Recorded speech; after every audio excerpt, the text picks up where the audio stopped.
All right, Shalom. First and foremost, I want to give all praise to Yahweh Ba'ashem Yahweh Shai Ba'ashem Rachakwadash for giving me the spirit to do this lesson. Shalom to the elect of Israel, who are the so-called Negroes, Latinos, and Native Americans, whom the Lord will have mercy on in these latter days. Shalom to the men of the Lord that are prophesying, preaching, and teaching on the highways and byways in sincerity and in truth.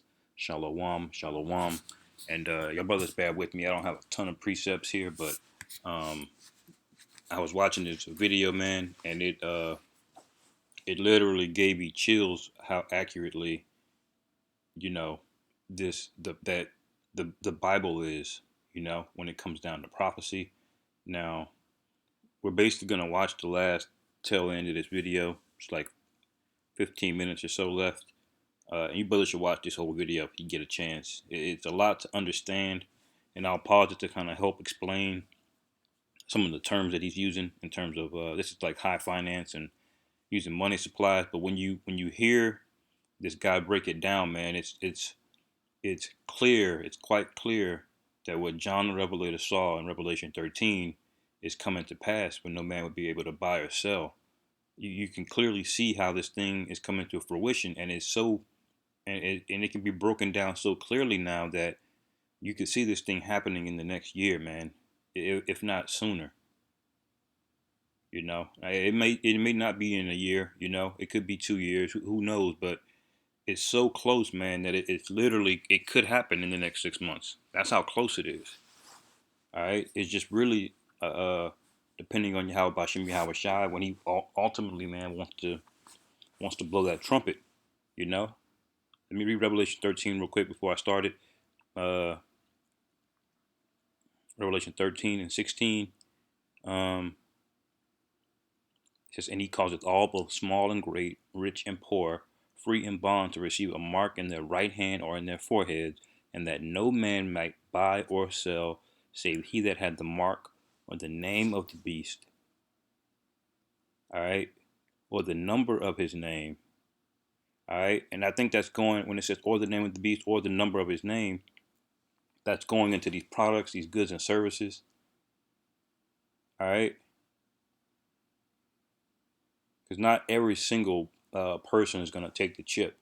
There might be few people that can still transact or do certain things with this whole system, but ultimately, man, you're gonna have to take that chip if you want you want to deal with the beast. It says here is wisdom, let him that have understanding count the number of the beast, for it is the number of a man, and his number is 600, three score and six, 666. And you know we can break that down in another video, but let's get this started real quick.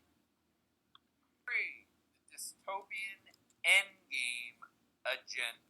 Does it take us straight to communism?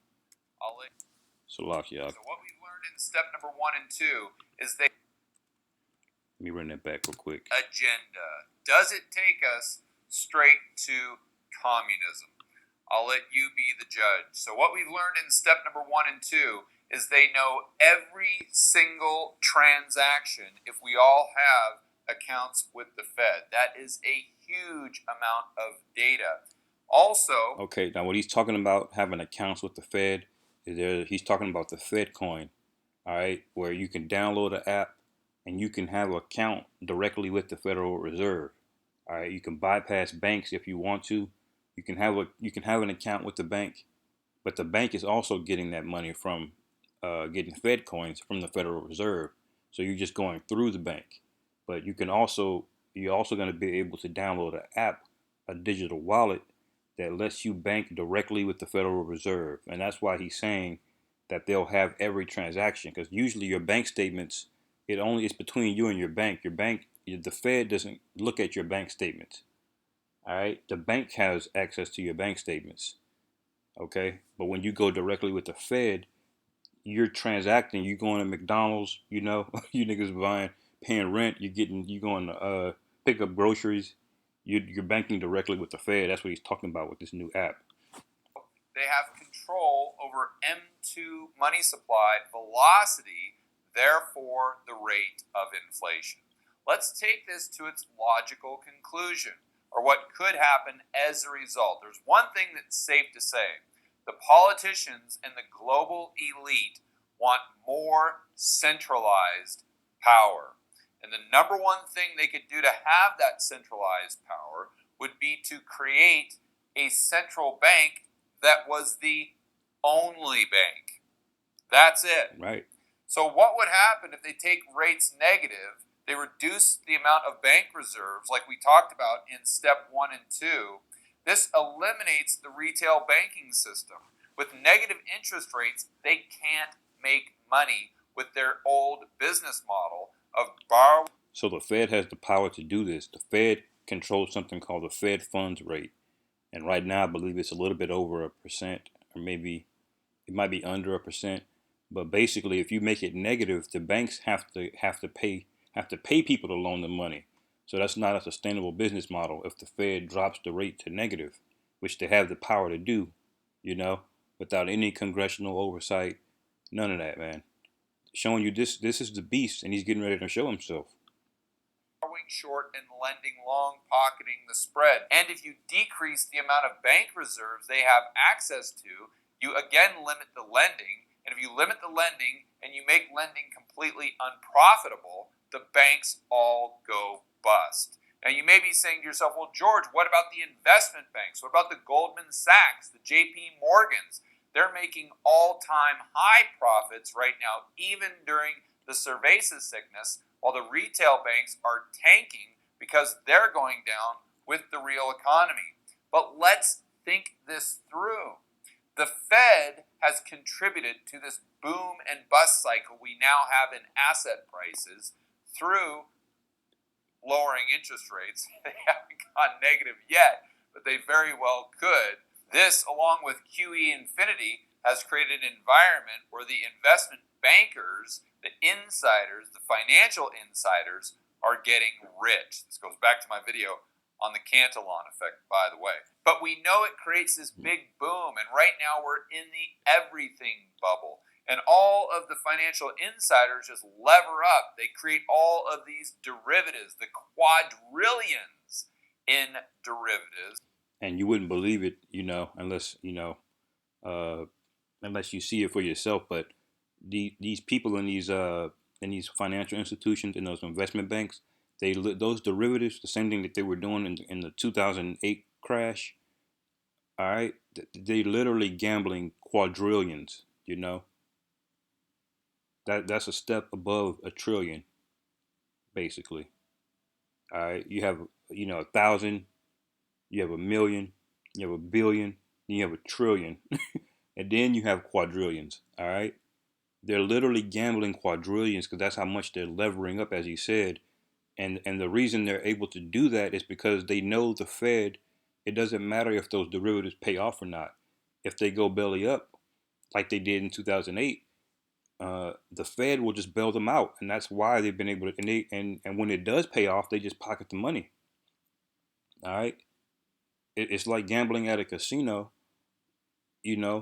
playing roulette, and every time you don't hit the number, you can get bailed out. But if you do hit the number, you get to keep the profit. So they just been gambling over and over and over and over again to the tune of quadrillions. This is how you know the whole thing is run by Satan and is a Ponzi scheme. Because they know if it comes crashing down, it doesn't matter because the Fed or the government will bail them out. So there's limitless upside and absolutely no downside whatsoever. But what if the Fed comes in or the government and decides, hey, we want to not only be the central bank, we want to be the only bank. The retail banks have already gone under, but what happens if we go through the bust part of the boom bust cycle and all these investment banks go to the Fed and say, hey, we need our bailout. We need our bailout. We're systemically important. We're too big to fail. And the Fed basically gives them the finger. They say, sorry. So basically, what he's saying is, in those derivatives we were talking about just now, all the Fed has to do is wait for them to have a bad bet, which they inevitably will, because they're betting. It's not skill, it's betting. Most of those guys don't understand all that math and derivatives. they're just betting money because they know that they'll get bailed out. So the Fed just has to wait for them to go bust, and then the Fed can basically just say, well, I'm not going to bail you out, like they should have done back in 2008, but they didn't. They bailed them out, and what are they doing again? They're gambling all over again. Why? Because this man is the devil. All right. Let me just get Proverbs 11 real quick before I forget. A false balance is an abomination to the Lord Yahweh, but a just weight is his delight. And this whole thing, and that's basically the only precept that I have. You brothers can put some down in the comment section if you can think of any. But uh, but this whole thing is about a false balance, man. They're literally robbing this place blind, and and and they're robbing you to fund themselves, to fund their ability to enslave you. Ain't that something? You know, that's like borrowing money from the bank to fund the bank heist to rob the bank later.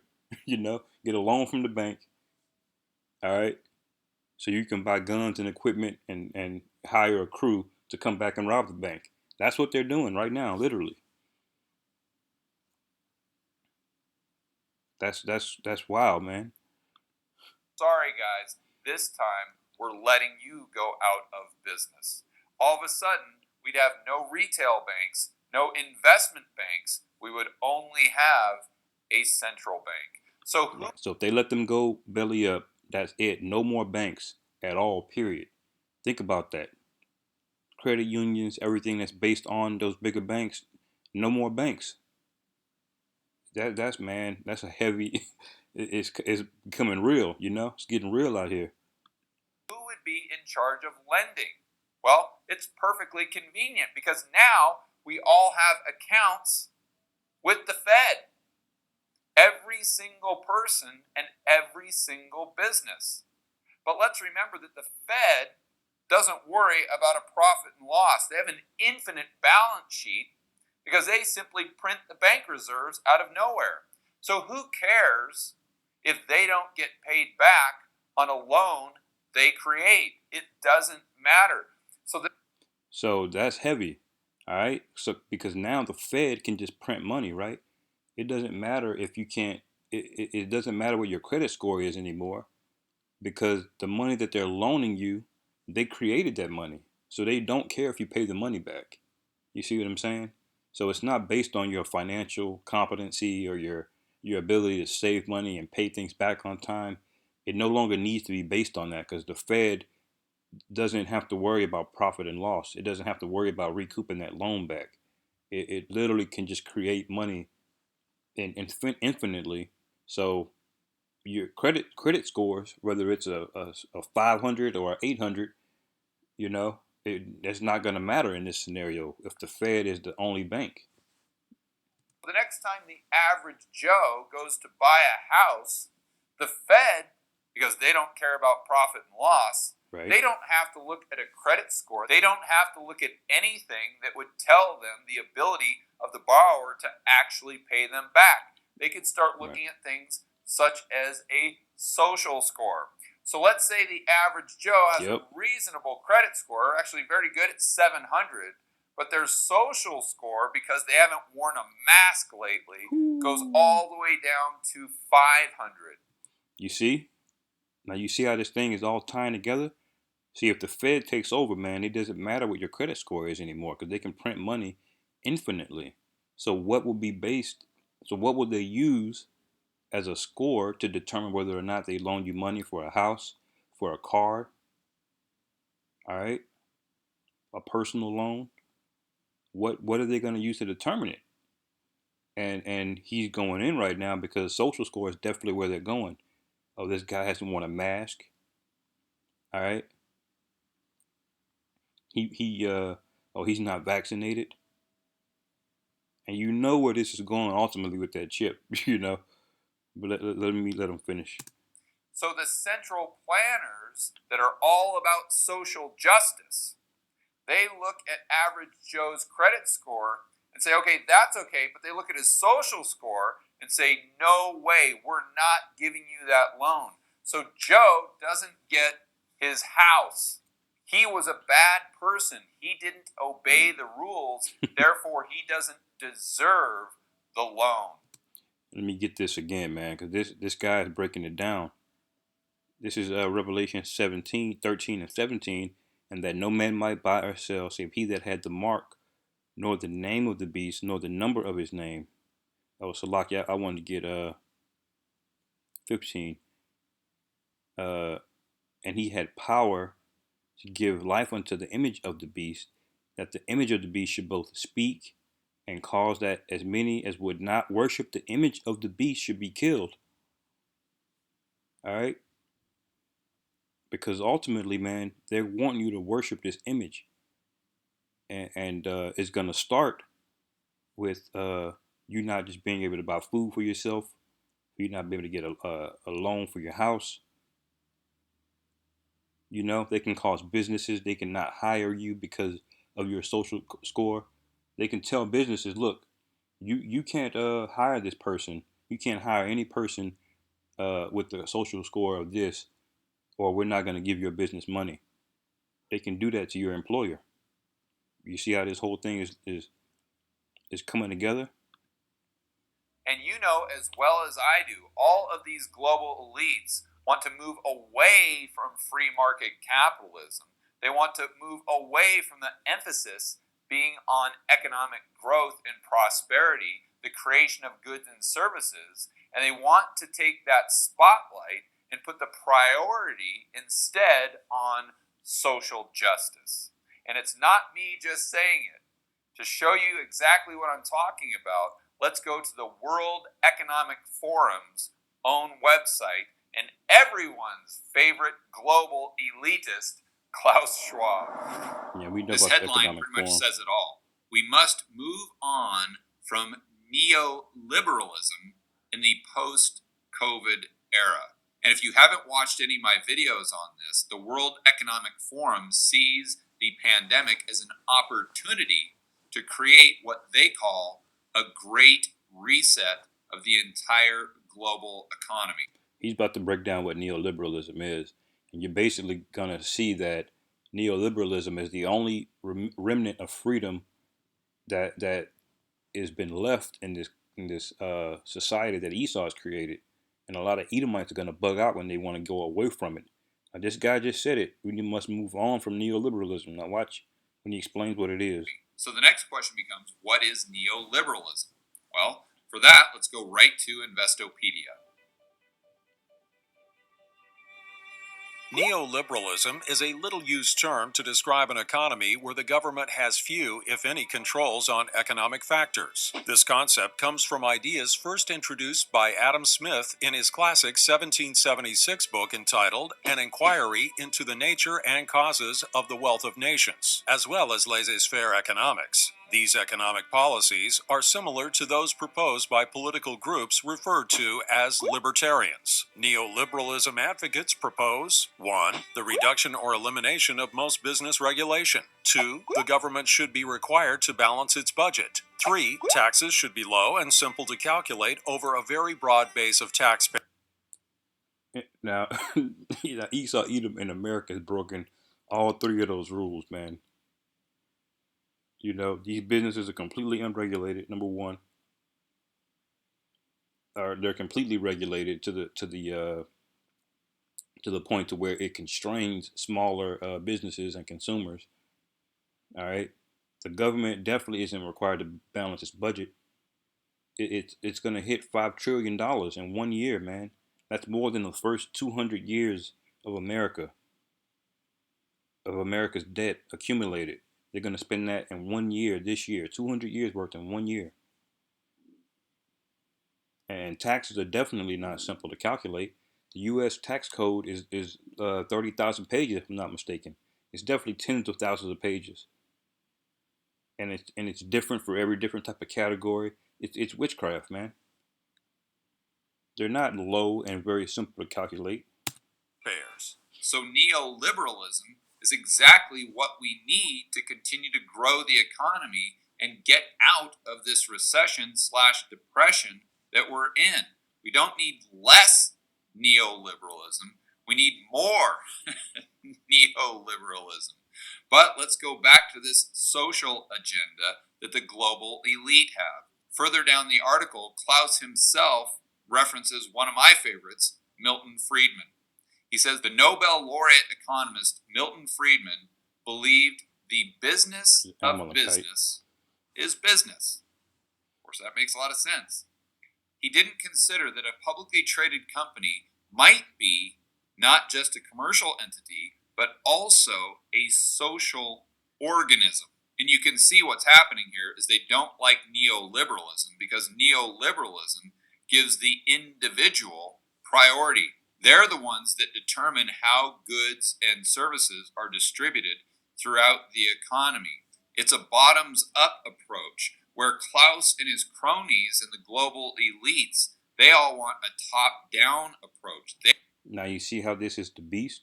Because it should be from a bottom-up approach. If you make a product that nobody wants, man, you shouldn't get rich off of that product. Other people shouldn't be forced to buy the product if they don't want it, you know? And this is how markets become efficient. But see, they want to go from top down. They want to tell you what you should buy and how you should live. They want to make all the decisions. They want to determine what we should do with our lives. They want to determine what is right and wrong. They think that we are too stupid to make those decisions on our own. Therefore, we need to move away from this bottoms-up approach that gives the power to the individual and move more and more towards a centrally planned economy. In other words, communism. The problem the socialists, communists, Marxists, and central planners have is that communism doesn't work very well. Why doesn't it work well? There's several reasons, but the main reason is because there's no price signals, and prices in markets and in an economy are incredibly important. Right, because prices aren't going to matter because they're just going to tell you who gets what. It's going to be completely centralized. But I'm going to skip over to how are they going to solve that problem if there's no price signal, right? Let me go over to it. Trying to cut down some time.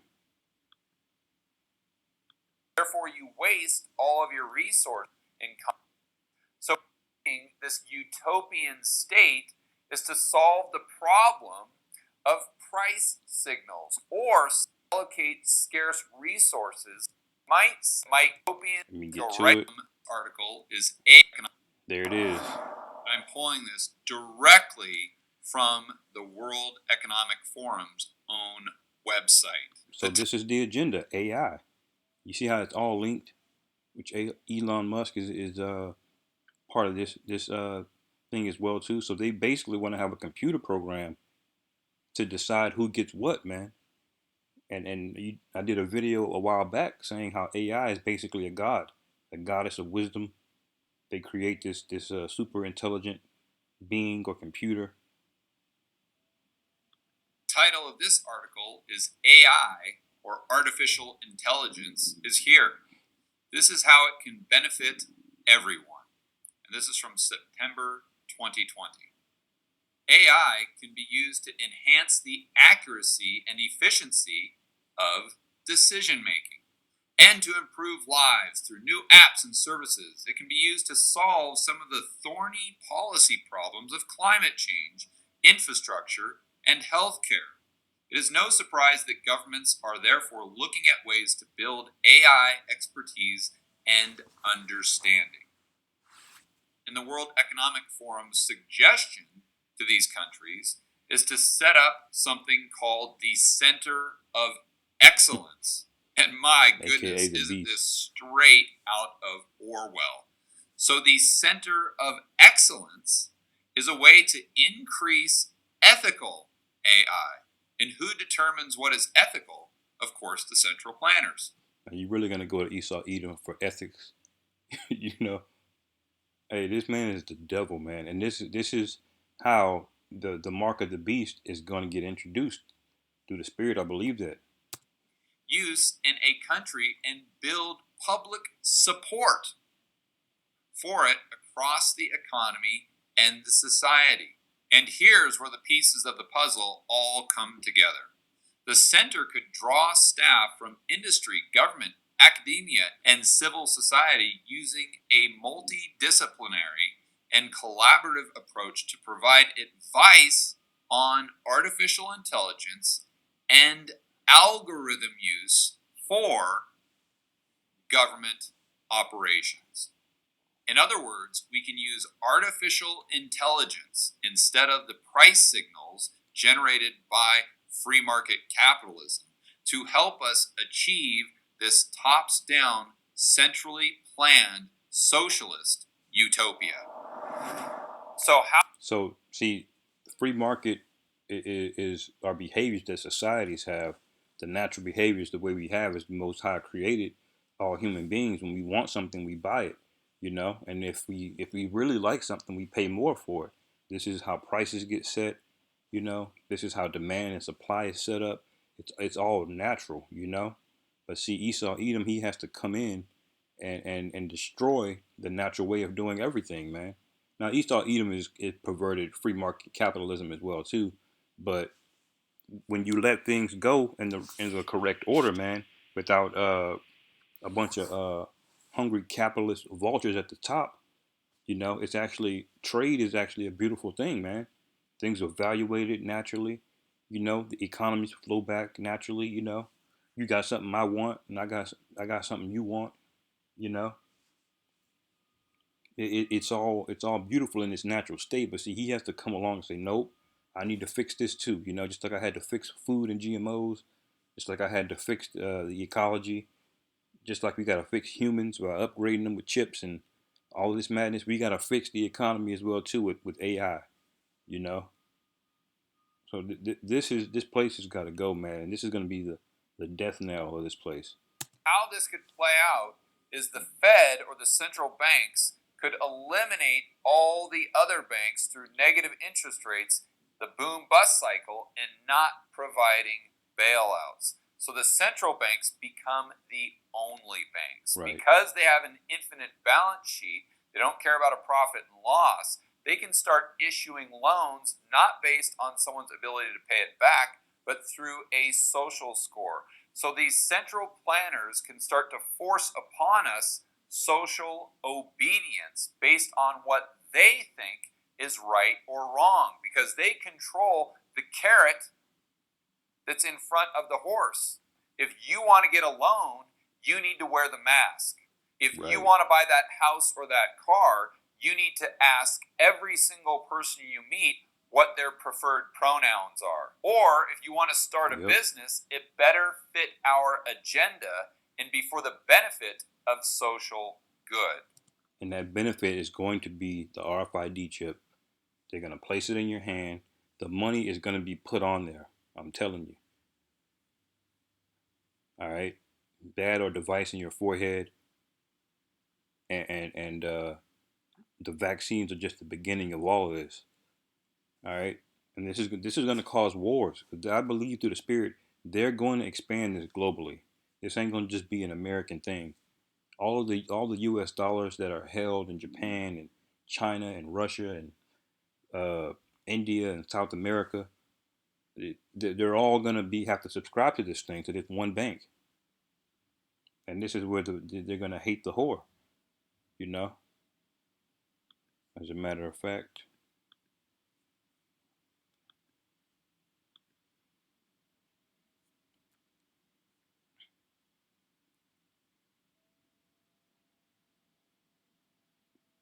we find it.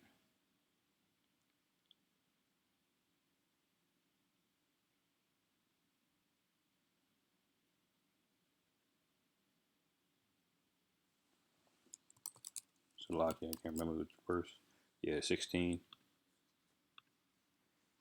This is Revelation 17 and 16. It says, "And the 10 horns which thou sawest upon the beast," all right, and that's this whole EU system, part of the World Economic Forum, says, "These shall hate the whore, and shall make her desolate and naked, and shall eat her flesh and burn her with fire."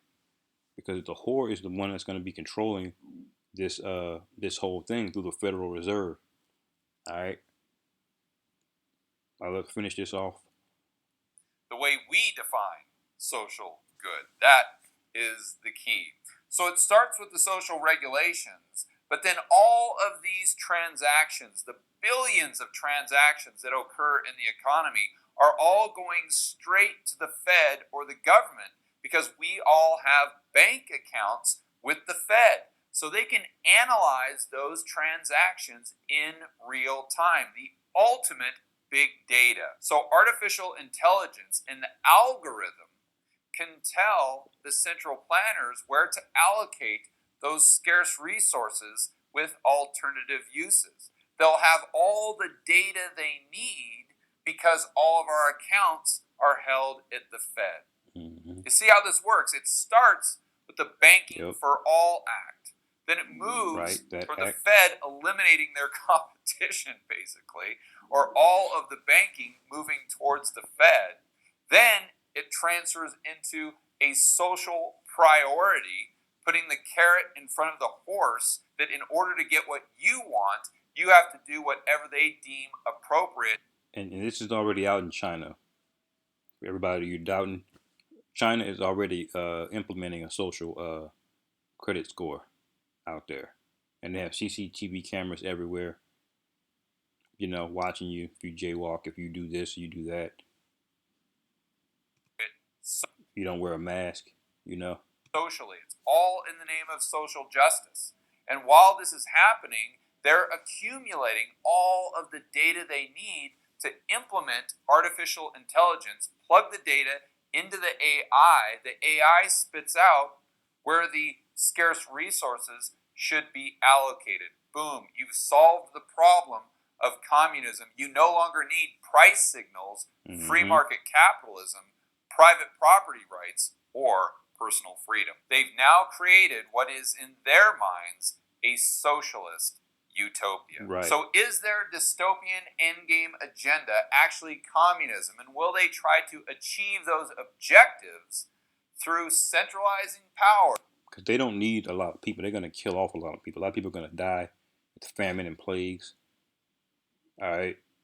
They don't need a billion, 7, 8 billion people on the planet after this point, man. If you don't play ball, they'll just let you die, you know. And a lot of people are gonna take that chip, and this is what John the Revelator saw. Through the Federal Reserve, big data, and artificial intelligence. I have no idea. I know the probability is above zero, but far less than 100%. And there are no certainties, there are only probabilities. See, this is where he went off, you know. He don't realize it, man, but this is not a probability, man. This is a certainty. He doesn't realize whether or not he realizes it or not. He's breaking down prophecy, man. You know. Now it may not happen exactly in this manner, but you can clearly see the pieces of the puzzle, you know, coming into place, man. And if you can't see it after this, man, that this thing is what could be in the next 6 months to a year. The World Economic Forum said they wanted banking for all implemented January. Okay, that's when they wanted it rolled out. So you know, if you think we're gonna be here the next 5, 10, 20 years, you're absurd, man. You don't see it. This isn't a prediction. I'm not saying that this is going to happen. But it is going to happen. What I am trying to do is walk you through a thought experiment, understand the incentive. Yeah, but we know what this leads to, and this all leads to prophecy in the mark of the beast, you know. So whether it happens exactly this way, you know, we'll never know, but this is definitely very, very close, I believe, through the spirit, and that we're very, very close to this thing, man. So with that, I'm going to say, call halal Yahweh Ba'ashem Yahweh Shai, Ba'ashem Rachach Wadash. Hopefully y'all were edified. Shalom, Abba Ball.